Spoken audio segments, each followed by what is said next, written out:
Hi, my name is Sylvia Friedman. I'm the author of A Long Road to Justice, Stories from the Front Lines in Asia.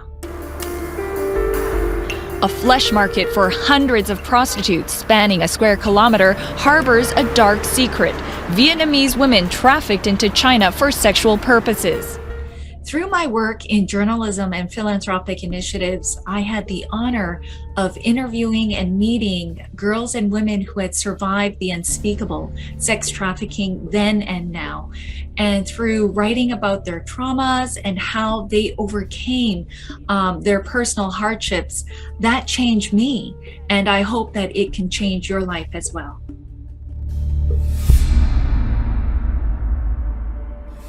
My book is a guide for anyone who wants to be a champion of women's rights and for girls and women who are exploited in sex trafficking.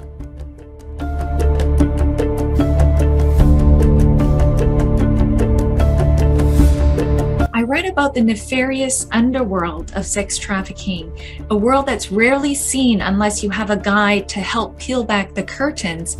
And I had the privilege of speaking with ex-traffickers, ex-mamasans who came out of that darkness and who are inspiring to me personally because they left that world and now they're trying to help others get out of it.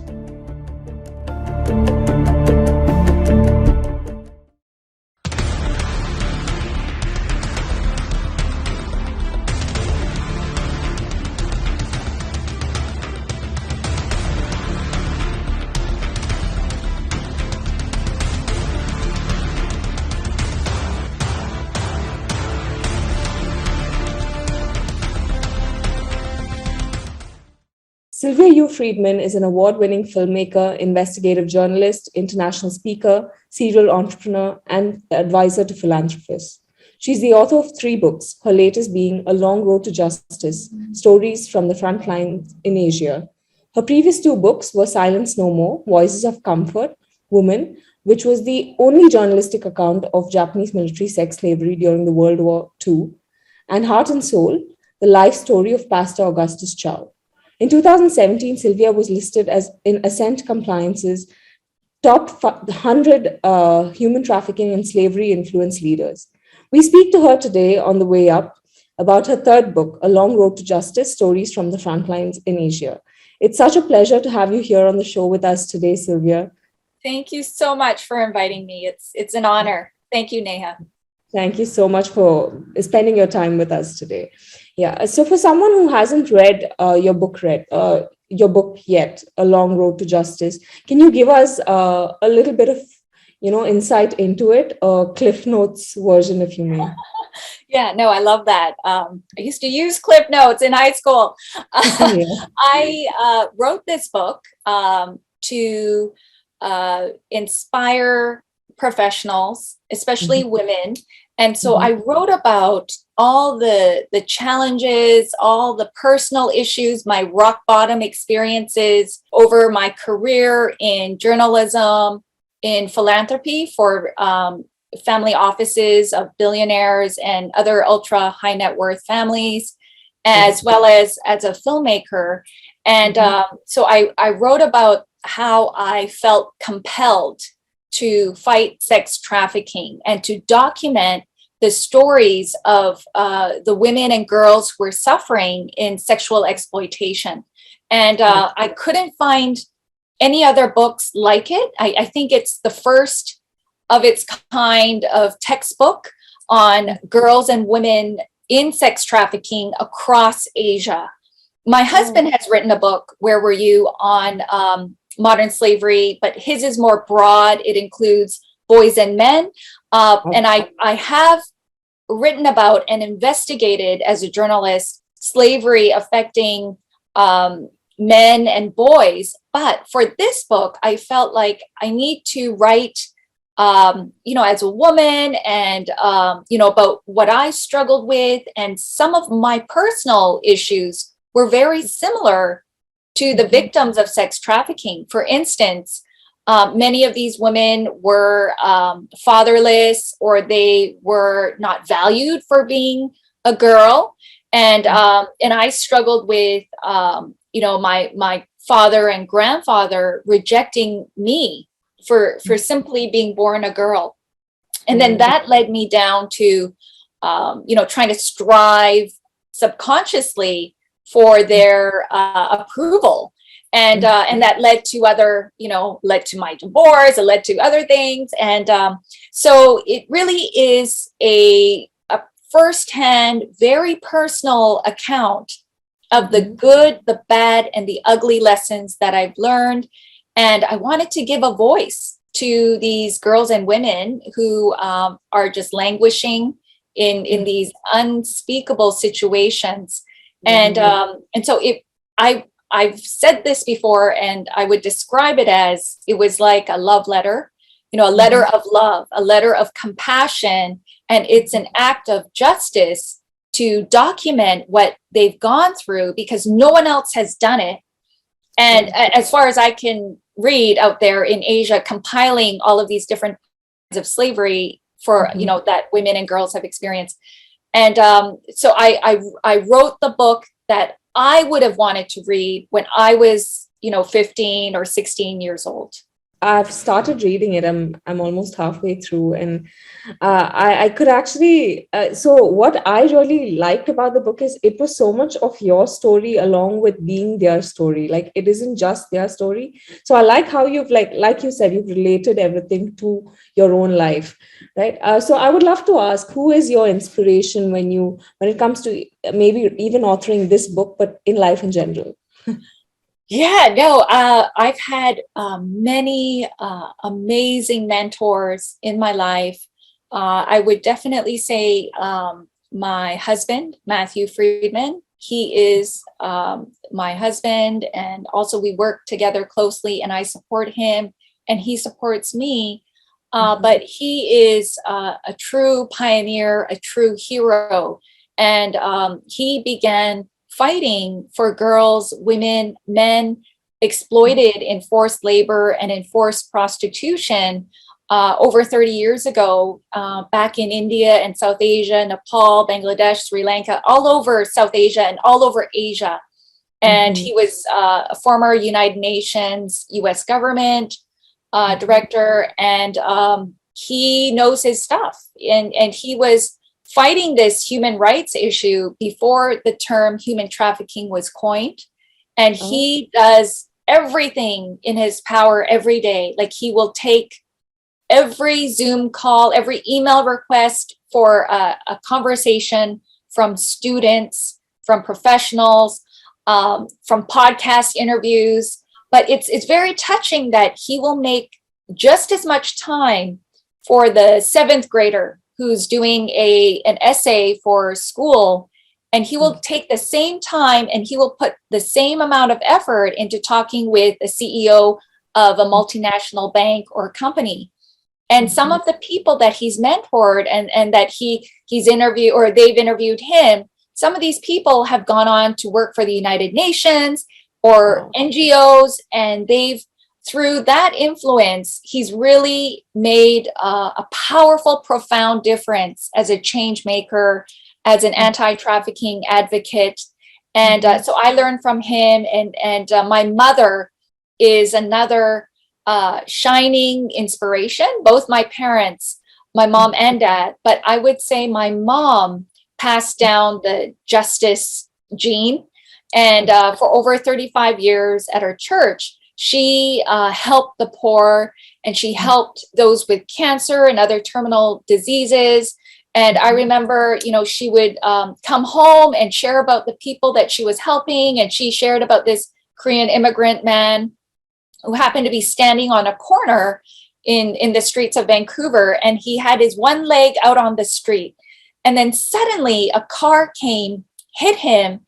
And because that one leg was on the street, it had to be amputated because it got damaged the most. And because of that, he lost his livelihood. And my mom was, reaching out, encouraging him and his wife. And he was just utterly devastated. And I'll never forget it, because she wept for them. And that taught me that, wow, like when you are helping those in great need, you must cry with them. And you're not in a position of, oh, I am helping you down there, but she really humbled herself and she served those who were really in heartbreaking situations. So I would say it's my husband, my mom, and there's so many others that, I mean, I can't, it would take hours to describe. So, like you said, there are people who definitely have a genuine need and may ask for help, but there may be some people who might be exploiting your goodness to, get something for their needs. So, how do you actually eventually understand which category people fall into, or do you just trust that everyone's good and has good in their heart? Yeah, no, I do. I try to see the best in people. I'm an eternal optimist, but I do these days try to go by referrals because there are so many messages, so many emails and requests for collaboration coming in for both myself and my husband Matt, that we're now at the point where we have to go through referrals, or that if someone knows them and strongly recommends them, then we will be open to it. And that's only because we found ourselves suddenly in the last several years in this situation where there's just too many offers, too many things going on. And it's a good place to be, because both of us, and I myself, for over 20 years, I mean, I've just been toiling away in obscurity, just doing things on my own, on my own dime, paying for my own trips during my work vacations. And, there were years where I just literally didn't really have a holiday. And so it is important to exercise discernment. But at this point, I agree, like, to weed out any potential, people who might try to con or try to take advantage. It's really been a prudent thing to have reference, have people provide references. And there are exceptions, but we just try. I'm an eternal optimist, and I really want to believe that people are coming to me with like the best of intentions. So I find it very hard to believe that slavery is still, so prevalent in the world that we currently live in. So can you tell me about these different forms that they continue to exist in? I would believe you're an expert in the field. Yeah, no, it's so sad. It's so tragic that slavery has never gone away. And I remember when we were first knocking on doors in Hong Kong, and I would be contacting senior executives, and most of them would say to me, what are you talking about? Modern slavery ended with the transatlantic slave trade being abolished, over 100 years ago. What are you talking about? And so I came up against a lot of these denials, or, people just didn't really see anything in the media. And so that motivated me and put a fire in my belly to document different forms of human trafficking in Asia. And I started in Hong Kong. And one case that I can tell you about is, and she was the first sex slavery victim that I found, and that was documented in Hong Kong in the media for the first time in 2012, I believe. And she was an African woman from Uganda. And I found her when she was walking the streets all night in search of a John. And I asked her, are you doing this voluntarily? Are you doing this willingly? And she said, no, of course not. I'm a slave. I'm a slave. And she explained that back in her home country, some agents came to her who are really human traffickers. And they said, we can offer you a job. We see that you're a single parent and you need to make some money. And she did. She didn't have an education and she had a son. And they promised her a great job in Hong Kong. And so they made her a passport. And so basically she didn't really do her due diligence on who these people were, and she blindly followed them. Went on the plane, they brought her to China, and there they gang raped her. And then they said, if you don't sleep with the men, the male customers, the Johns that we bring to you, we are going to hurt your child back in your home country. We know where we know where he lives, and we will hurt him. So any mother would, of course, do anything to protect one's child. I mean, maybe not all mothers, because there are exceptions, but she was so afraid, and so she did. And so she ended up being forced to be with many men that she didn't want to. So that is one form of sex trafficking from one country to another. And another form was a domestic helper. She was a child. And so the agency in Indonesia forged her passport, made her look, or on the dates, made her age to be more than 10 years older. And so she was barely a teenager and sent to, play countries in Southeast Asia, including Hong Kong. And because she was a child, she didn't know how to work in a mature way. And then somehow she ended up being in abusive family situations with her employer. And then she was, beaten, food was withheld in these homes. And she didn't get paid. And it was a real terrible situation because it robbed her of her childhood. And she eventually, there's a good news story here. She eventually found a good employer. When I was investigating child maids of Indonesia, we somehow found each other. I wrote her story. I hired her for some of my films, a film on Indonesian child maids and some music videos. And she ended up meeting her future husband, and she got married this past weekend to the man of her dreams. I saw that LinkedIn post. Yes. Wow. Okay. It's so beautiful. And this story has really given so many people hope. I've shared it across my social media. So that's one form of child slavery. And there are thousands of Indonesian children who were trafficked into this type of domestic work as an underage. I mean, that's child trafficking. That's child slavery. Another form is the bar girls of the Philippines who were lied to and promised, really good jobs, and including I've met even university graduates who were tricked and deceived.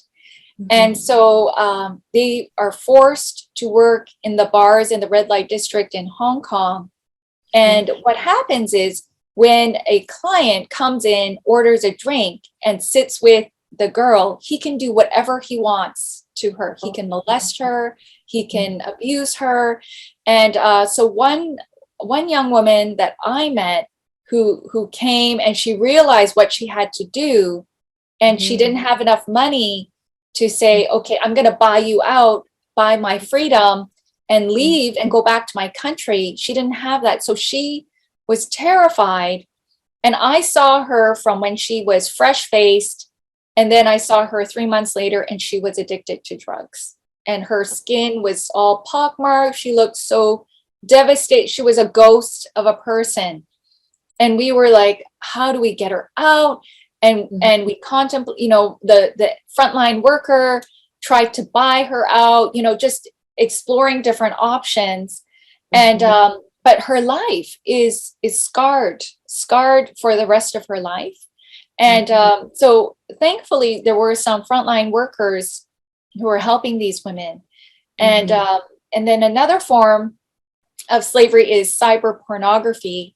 And I interviewed a woman in her early 20s, and her aunt and uncle forced her to take off her coat, to strip, and to do things on camera with Western clients. So this was cyber pornography, and she was so traumatized by it, even though she wasn't forced to she wasn't raped on a regular basis, but still it was so degrading. It was dehumanizing.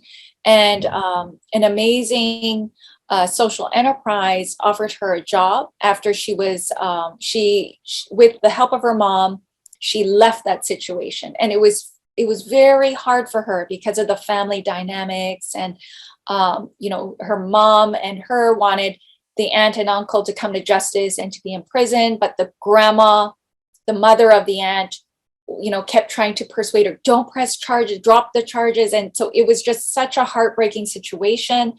But she found hope because this social enterprise offered her job training, offered her trauma healing. And trauma healing is a big missing piece in the puzzle of helping these girls and women and even men come out of slavery and rehabilitate them. Another form of slavery is, slave brides in China and in the region, because there are more men than women. In China, there are more than 20 million men than women. And so in the region, women are brought into different countries from Vietnam, from Myanmar, from North Korea, and they're bought even for as little as 300 US. I think the price is higher because there aren't that many women, and they usually marry elderly farmer husbands. And there was recently a viral news story in China where a mother of 8 who was mentally incapacitated was chained up by the neck in the freezing cold. And the video went viral on China's WeChat, which is like their WhatsApp. It's a social media app for communicating. And this video was viewed, I think 2 billion times. It was just an insane number of views. And it sparked anger and like an anti-trafficking movement is it's stirring up in mainland China. All these professional women with many men supporting, surprisingly. I mean, I'm pleasantly surprised. So the bride slaves is a form of trafficking of girls and women. And then there's child sex exploitation, which is just unspeakable. It is the girls and even some boys in Cambodia, in Thailand. I haven't seen the boys personally, but I know that boys are also trafficked for sexual exploitation. And the girls that I saw in Cambodia and in Thailand, and that I interviewed some in Cambodia, it was just so horrific. I can't even describe the fact that these little girls had their innocence stolen from them and had to worry about, running away from foreigners, because one of the girls said, when my friend, I saw her body on the ground, and, it was because of the foreigners. And it's just, we need to take action. And as working people, as professionals, we have resources, we have talents, we have time, and we can do something to make a difference, even a small difference, for the price of a cup of coffee a month. My God, this is so heartbreaking. Like I just can't process this information. It's just too much for me to handle right now. Yeah, I feel like myself tearing up, which I don't want to do right now, but I can't help. Please do. It's just release it. I mean, I cry so much when I'm writing, and there's no shame in it, because if we don't weep with them, we won't take action. And so one of the quotes that guided me in writing my book, A Long Road to Justice, was by Robert Frost. He said, "No tears in the writer, no tears in the reader." So I wrote my book with a lot of tears. And I mean, if I didn't, what's the point? What's the point? And so I really felt like it was an act of justice to get these stories that are rarely told out there, because most people would rather watch, like a fun movie. They'd rather watch Star Wars or Marvel movies. And we must, take time out to learn about what's really going on in the area of human rights, women's rights, children's rights, anti-trafficking. We've got to educate ourselves, because what's going on with them, what makes us think that it won't happen to anyone we know. So one friend who was a frontline worker in China, we talked about how, we were both very prissy. We're both very like, oh, I don't know if we can do this. Oh, because we were so, I really struggled. Like, do I stick with being comfortable, or do I go all the way and I live with purpose in my life? And my friend in China, what she ended up finding out after she started doing this work, reaching out to women in the red light districts and the brothels, her 13-year-old cousin went into prostitution somehow. And she was so broken. And I remember she was wailing, she was weeping about it. And how could my her female cousin, who, is from a middle-class family, and she's 13, somehow she got lured in, probably by a Romeo trafficker or boyfriend trafficker. And what that is when a man who is really a pimp or a trafficker lures a vulnerable woman, and he's usually, cute, kind of attractive, and he will deceive her into thinking he loves her. He'll love bomb her. He'll make her feel like she's the world, his world, and the only woman he loves.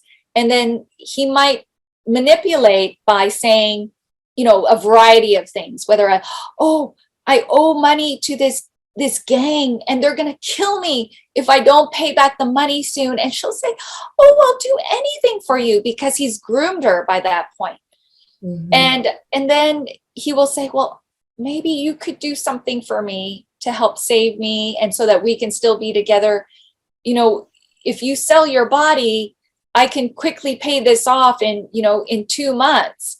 And so that's how it begins. And then she will be so bitter and beyond angry to learn that he was faking it all along. And this has happened so many times, according to the frontline workers.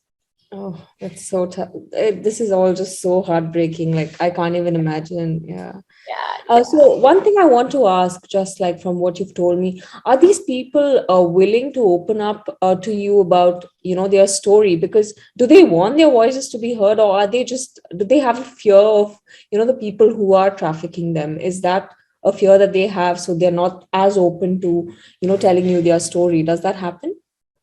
Yeah, no, I only wrote the stories of the women and the girls who wanted to do it voluntarily. Okay. And out of respect, out of honoring their stories. And most of them, almost every one of them said, please tell the world what I went through. Like the another example that I forgot to mention before, this Japanese sex slavery survivor. Sorry, she is a survivor of Japanese military sex slavery during World War II and before World War II. And so the Japanese military, before and during World War II, trafficked, deceived, kidnapped, forced, coerced between 200,000 to 400,000 girls and women, girls as young as 11 years old. And they did this on the front lines of war all over the Asia Pacific. Wherever the Japanese military went, they would set up a rape station. Correct. For actually read about something like this was, I think, there was this book written by Nazia Murad. It was on sex slavery, I think the ISIS. Yes. And I was so moved. I was in tears reading that book. Like, I would read it in the metro, I would read it everywhere. And I was just so hurt because she was telling her own story. It was just so heartbreaking how she got out of it and the escape. It was just so breaking, you know. So Exactly. that was You, actually the first time I read something of that yeah, sort. Like, I'm not someone who ventures out into very serious topics because, like you said, I like to always look at things at a very, you know, a very rosy picture of things. But that was the yes. first time I read something of that sort, and I was so moved. I was actually devastated. For 2 days, I couldn't pick up anything else to read, you know. That's You've how I hit it on felt. the head. You've hit it Yeah. on the head. The Japanese military sex slavery system and the Uh-huh. Yazidi, Uh-huh. very similar. Very Okay. similar because it's sexual violence during Mm-hmm. armed conflict. And Mm-hmm. so this survivor, the first one that I met, Kim Sun-dok, who was 83 in Washington, D.C., and she flew there because she was lobbying the US government to pass a bill that would call on the government of Japan to apologize and Okay. to fully acknowledge that Mm-hmm. they did such a thing, that they implemented such an egregious system of military force prostitution. And it was Mm-hmm. sanctioned by the Japanese government. And they wanted the Japanese government to admit it, to take full moral and legal responsibility, which they haven't. They've been kind of confusing in their mixed messages because the prime minister would still visit the Yasukuni Shrine, where war criminals were involved in the military sex slavery system were buried in Japan, in Yasukuni Shrine in Tokyo. And so when I met this first survivor, she said, please, she shared her story. And at the end, she said, please share this with the world. Please Okay. tell the world my story. So that became a theme of mine. And I would only write the stories of survivors who asked me to share. Mm-hmm. And surprisingly, your question is a good one that no one else has asked in any media interview, by the way. And the one person who was paranoid about her identity being revealed was the former mama-san. She was a former mama-san. She was a former pimp in a high-end elite club, I guess for call girls. But she was pimping out the girls. And she was terrified that she would be recognized. And when I asked her, is it okay if I take a photo from the back? She said, you know, she wore a big shirt and she wore something to cover the back of her head. And I was kind of taken aback, but I had to respect and honor her wishes. And even to this day, I think she still has this fear because there were some unsavory people connected to the very elite club that she was working at as a mama-san. So understandably, she was afraid. But the survivors, no, they didn't hesitate. Not the ones I spoke with. And if there was someone who was hesitant, I would respect their decision and not proceed. That's actually really nice. I mean, I wouldn't expect that to be the case, but wow. So this all of this, it's an like absolute horror. Like I can't imagine a situation like that. For me, being from where I am and being put into situations like that, I'm sure that no one expects that, you know. So can you tell me how close to the victims do you actually get, where like during these conversations, during these interactions, how close to them are you able to get? I mean, are they willing to just pour out the entire story immediately, or do they take some time to get comfortable? And do you give them that time? So how does that work? I do. I've become an expert in interviewing traumatized people. Okay. And I just take my time, and I'm very gentle, I'm very calm, and I speak very softly with them, and I don't push. I don't push at all. And then if they are uncomfortable, I say, if you can stop anytime, you can walk away. And I make sure that they trust me as a person and that they won't regret sharing their story with me, because it's a sacred moment when a survivor of something so traumatic shares from her heart. And so I will have an open heart, and I will try to empathize and, really kind of visualize what it was like. And in the early days, I asked one survivor of Japanese military sex slavery in Korea. And these are, women of all, different ethnicities across Asia Pacific who were forced into this type of military sex trafficking. But the Korean survivor, I asked her, can you tell me, where's your hometown? And she just freaked out. She got so mad at me because I guess I was, I looked so young, and she's like, elderly woman. And she was like, how dare you just ask me these questions? And I think that her reaction was an indication of the unhealed wound in her, understandably. And so that taught me, at first I was hurt, but that taught me, you know what, I need to be even more sensitive, even more loving, even more gentle. And just, it has to be on their terms.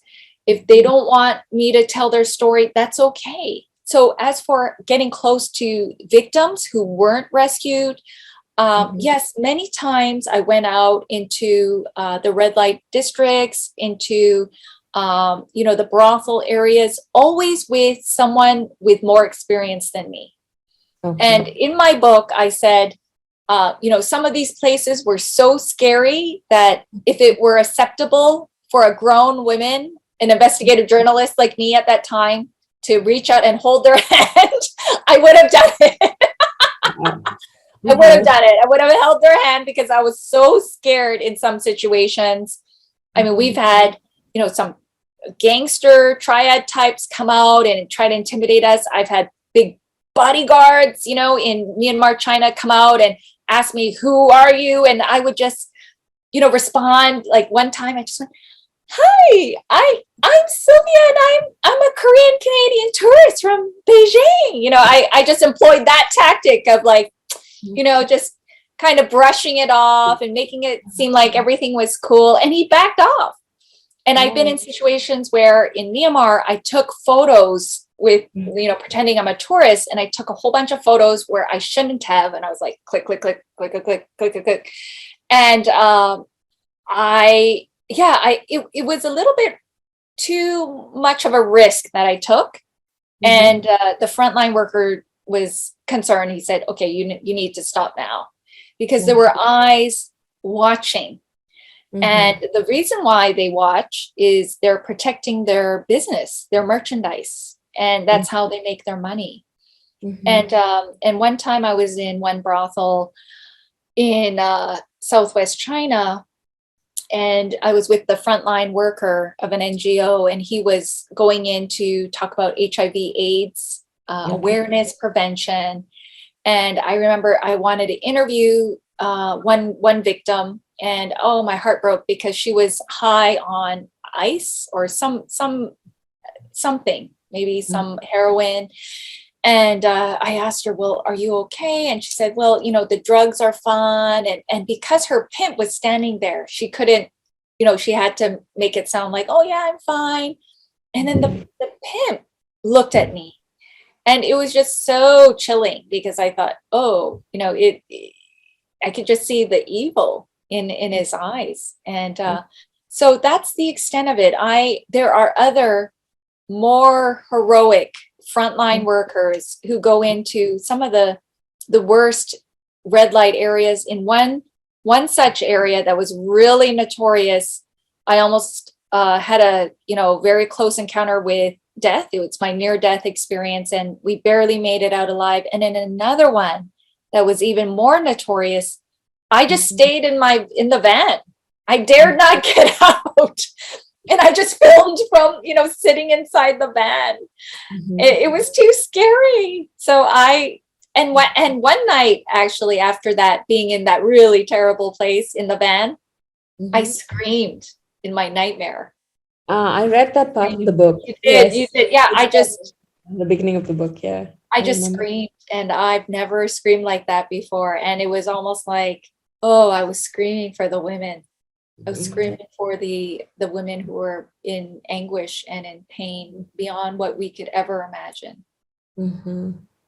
Okay. Are there any trigger words now? If I'm speaking to someone who's probably a victim of, these very terrible things. And are there any trigger words that I should avoid putting in conversation when when speaking to them?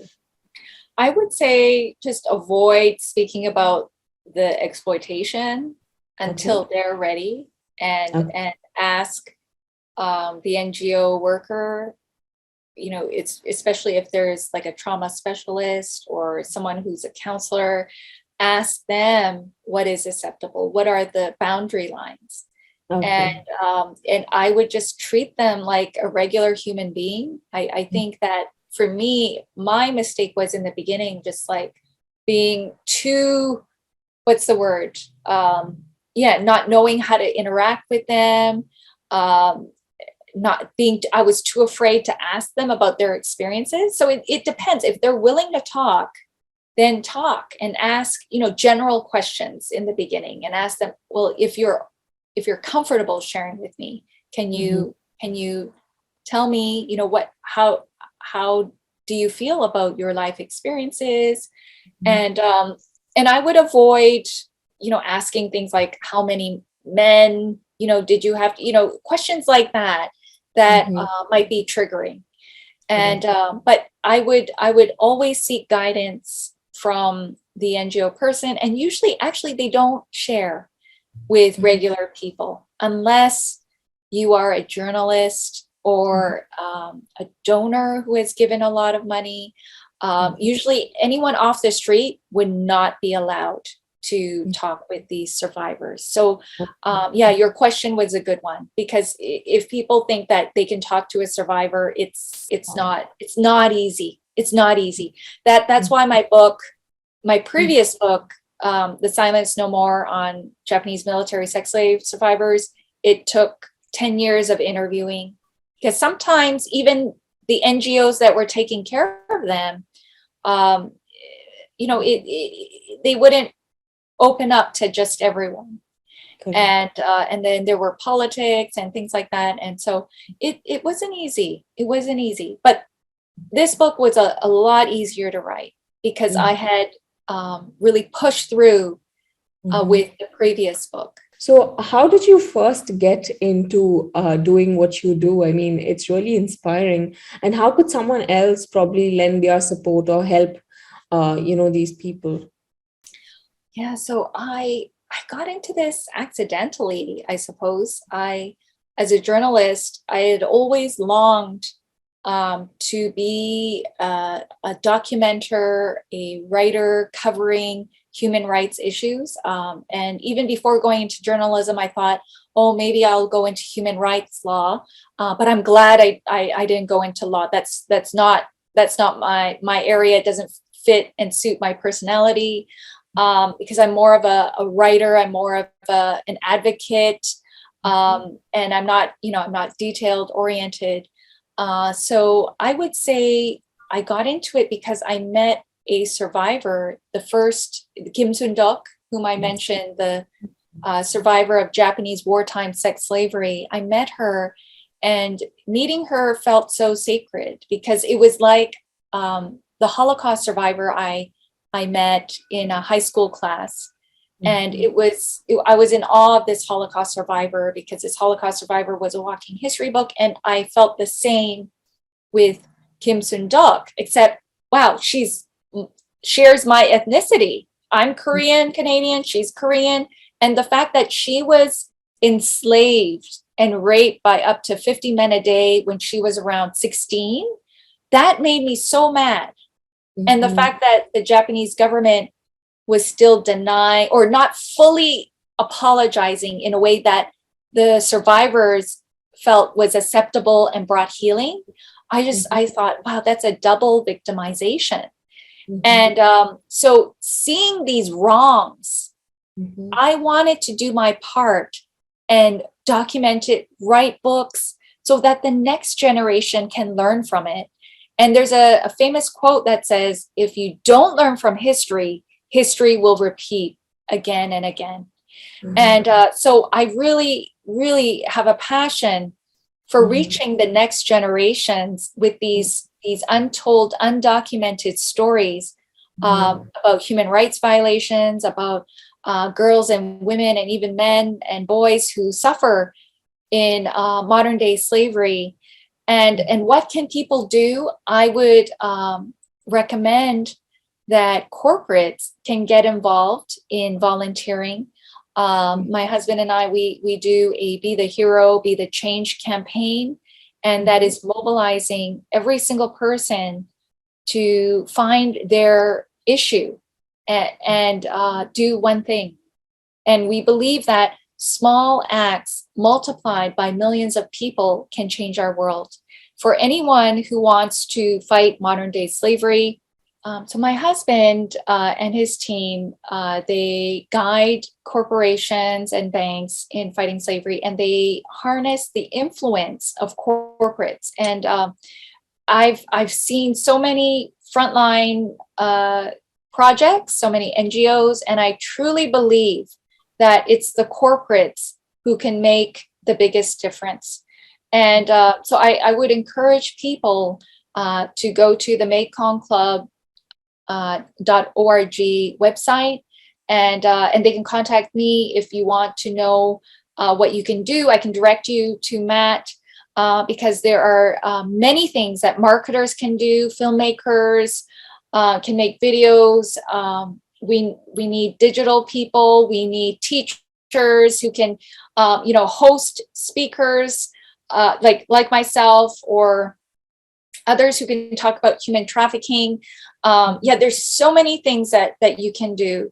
And so I would say, think about what your issue is that you really want to take on. And then you can explore, what are your time, talent, gifts that you can contribute. The title of your book, it has something saying A Long Road to Justice, which means it is very hopeful of justice. So can you tell me what that road to justice will look like, and if there is hope in a situation like this? Yes. Oh, there's so much hope. And I do write about some heavy things, some very hard things about what girls and women who are exploited sexually go through. But I also wrote it drenched in hope and joy. And it's hopeful because ordinary people like you and me can make a difference. And I also wrote about, the women and girls who came out of it and were helped by brave and heroic frontline workers who are going into some of the darkest places on earth. And that's why I wrote about the optimism and the possibilities, because if it was just a book about these human rights violations, then I think most people would cry and feel depressed. But I end it with a call to action. I end it on a strong, hopeful tone that there are people who are doing the impossible, and we can too. And it doesn't have to be a grand, heroic gesture. It could be, just, sending out emails to our friends, doing something on social media. And, but we have the power, and especially a women's movement. I really have seen a coming women's movement in Asia, but all over the globe, because it's time. And we have more women of influence in Asia than at any other time. And so the Long Road to Justice book title is also about my long road that I started over 20 years ago. And that, in fact, was triggered. The catalyst was when I was nearly 16 years old, when my mother told me about the first survivor of Japanese military sex slavery, Japanese wartime sex slavery. And so that stayed with me from 16 all the way to now. But I didn't fully get involved until 2001, when I began to write about this issue. And I wrote an op-ed in a newspaper, the Globe and Mail in Canada. And so it's been a long road, long journey of just, knocking on doors, busting down doors sometimes to get these stories and to expose this to the world. And so I hope no one will come to me and say, after reading your book, I felt so depressed. Actually, I haven't heard that yet. I've Uh-huh. heard almost everyone say Uh-huh. it was heavy, but it changed my life. I've heard that from many people, and that's what I wanted to convey, because meeting these survivors, these girls and women who are so precious, transformed my life. And I went from being a selfish, self-centered professional, wanting to climb the corporate ladder, and I kissed the white picket fence goodbye. And I am now living a life of purpose, where I'm not just living for myself. I'm living to help other people, help change the world. And my book is one part of it. And I'm producing a movie right now that's based on my book. It'll be like a Hollywood type of movie, because I want to reach more people. I want to reach the world with these untold stories. That's nice. That's great. And I wish you best of luck. Like you said, I'm right now sort of midway through the book, and the only reason I'm taking it so slow is because I read that previous book by Nazia Murad, and I'm just like, okay, this is so heartbreaking. So I keep taking my time so it doesn't affect me as much. But I think now I'm just going to speed through it, because, like you said, there's a message of hope in the end. So that's what I'm looking for. Yeah, that's Thank great. you. Thank you. So, what do you believe in your life has been the biggest achievement so far? I don't know if I've achieved the biggest achievement so far, but I am very grateful, part of leading a movement that was very powerful in Hong Kong. And we had that I was representatives from over 100 companies, schools, churches involved, and it went international. And we impacted and spoke to more than 55,000 people in a period of a few years, including Goldman Sachs and universities. So I'm proud of the fact that there were teenagers, youth, who came up to us and said, wow, because we did a sweatshop simulation where people have to put a nut on a bolt. And my husband was featured on CNN about it recently. And that is so gratifying to me when I hear from young people who say, I want to go into human rights. And there was a high school student who reached out to me. She's now at the University of Toronto. And apparently I spoke on my book, my last book, Silence No More, about, when she was in her final year. This might have been like 5 or 6 years ago. And she told me last year that, it's because of your talk. Your talk catalyzed me to want to explore, working in human rights. And so she's now in the UK working on a graduate program. And when I heard that, I was so moved. I was so moved. And then whenever I hear feedback on my book or the stories I write, or Matt, my husband, writes on LinkedIn, we do a lot of awareness raising on LinkedIn. Follow us there.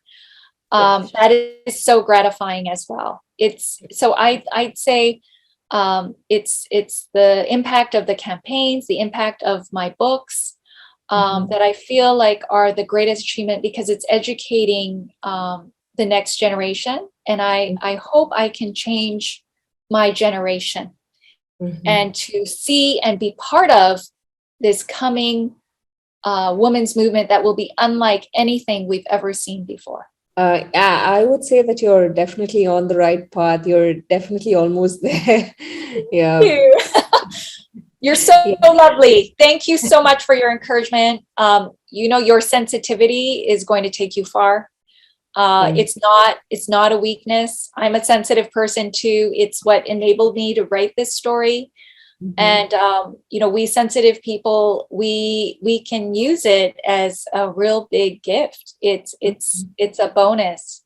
And I just see that in you, that you just ooze compassion and kindness and sensitivity. And yeah, I'm just really grateful we had this opportunity to chat. Yes, really. It's been so nice. Like I said, like I thought I would be leaving this interview just feeling like really bad and sad. But like you said, there's always a message of hope, and you're doing such great things. I know that we're moving towards a better world, a world that is hopefully free of slavery soon.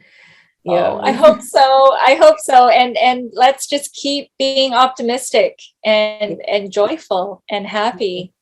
So I'm a happy activist, or I strive to be, not in denial, but despite the pain and the darkness, there's just so much to be thankful for. So one thing I want to ask, I love following up this question where I ask about the biggest achievement with the biggest challenge, but I feel like I don't need to ask you that question because every part of your journey is a challenge and you've just overcome all of it so beautifully. So I'm Oh, not going to ask you that question. I've just like cut that off my list. thank you. Thank you.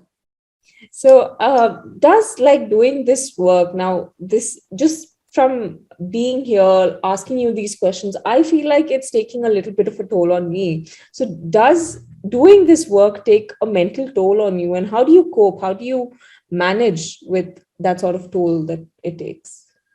I have my faith, and I have my husband, and I have a good friend network and a family, it that supports me, my parents, my siblings. And so having my husband's support makes a difference. And my faith in God, so I pray a lot, I meditate, and really, think of, how my faith comes into play. It motivates me in all that I do. And that helps a lot because it grounds me to know that there is a God, or what people might call a higher power, who's, in control, and I can, I can release all my, my heart's cry to God, to my God. And so I would say that makes the biggest difference for me. And so, yeah, I mean, there are challenges, but I think by now it doesn't affect me as much because I think my skin has toughened up so much. But in the early days, I had secondary trauma, where I just felt like traumatized by reading or hearing about these women. But this book is so drenched and couched in hope that I hope it's heavy, but heavy at times, but there's so much goodness that comes through, and that the women, some of the women, are able to be rescued and restored. And for instance, Siti, the Indonesian child maid survivor, the domestic worker, she got married. And how miraculous is that? If you do read my book, it's one of my favorite things to hear your feedback. Sure, yeah. Please get in touch with me, and anyone who's watching, come find me on LinkedIn. Or betheherocampaign.org is a website. There's resources on it. There's a book called Be the Hero, Be the Change that talks about how people can get involved in volunteering, and companies have used this as part of their CSR program. And I would just want to encourage each person that, even a small act of kindness, you don't have to work on the front lines. If you're a banker or a teacher, I mean, just, you can affect change in your workplace. As a teacher, you can bring in a speaker, or, have a day learning about it. A lawyer can volunteer like an hour a month. A banker could work on like typologies or different ways to find the criminals who are benefiting from sex trafficking. There are so many different ways. And if people are serious, I can either connect, myself, or I can refer you to the right person. So no, I'm really, really grateful for this, just very kind and lovely conversation that I've had with you. Thank you so much.